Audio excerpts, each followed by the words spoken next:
मोहोळ तालुक्यातील एक छोट्याशा गावातला एक शिवभक्त आज सकाळीच फेसबुक सोशल मीडियाद्वारे माहिती मिळाली की आपल्या मोहोळ चौकामध्ये आपल्या स्वराज्याचे दाखले धनी छत्रपती संभाजी महाराज यांच्या मूर्तीची प्रतिष्ठापना झाली आणि ते बघण्यासाठी आमच्या शहरातीलच नाही तर मोहोळ तालुक्यातील ग्रामीण भागातील सर्व तरुण शिवभक्त बघण्यासाठी आलो। त्यापैकी मी आल्यानंतर बघितलं, आनंद वाटला।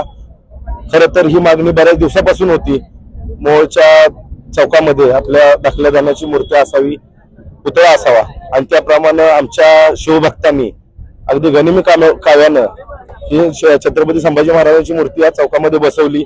आता अपेक्षा एवढीच आहे शासनाकडून की आता बसवल्याच स्थापना झालीच तर शासनाने ती अधिकृत करून द्यावी आणि सर्व शिवभक्तांचा मागणी मान्य करून आपली ही मूर्ती अधिकृत करून द्यावी अशी एक आमच्याकडून सर्व शिवभक्तांकडून मागणी राहील। आणि तसं बघायला गेलं तर मोहोळ शहरातील, मोहोळ तालुक्यातील सर्व जाती धर्मातील लोकांची एक मागणी होती की त्या चौकामध्ये छत्रपती संभाजी महाराजांची मूर्ती असली पाहिजे। त्या सगळ्या जनभावनांचा सन्मान करून शासनानं ही मूर्ती अधिकृत करून द्यावी अशी जी अपेक्षा आहे। जर याच्यामध्ये शासनाकडून काही वेगळ्या पद्धतीनं काय कारस्थान झालं तर शिवभक्त त्यासाठी तयारीतच आहेत, अशी कुठली घटना घडणार नाही शासन दरबारी ही पण आम्हाला खात्री आहे आणि त्याप्रमाणे आपली मूर्ती अधिकृत होईल।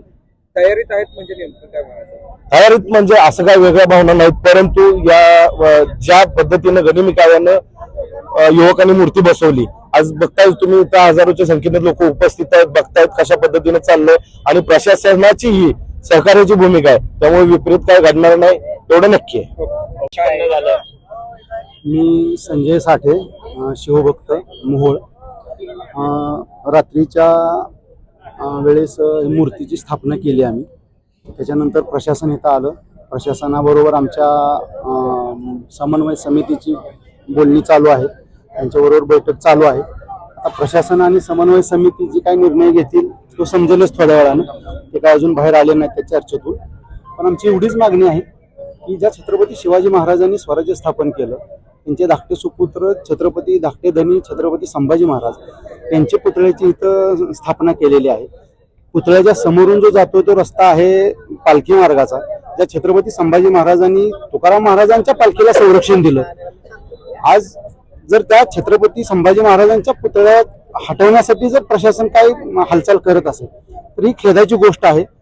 छत्रपती संभाजी महाराजांचा पुतळा हलवू नये अशी सर्व शिवप्रेमींची मागणी आहे आणि आमच्या भावनेचा आदर करून प्रशासनाने पुतळा आहे असा ठेवावा हीच विनंती आहे।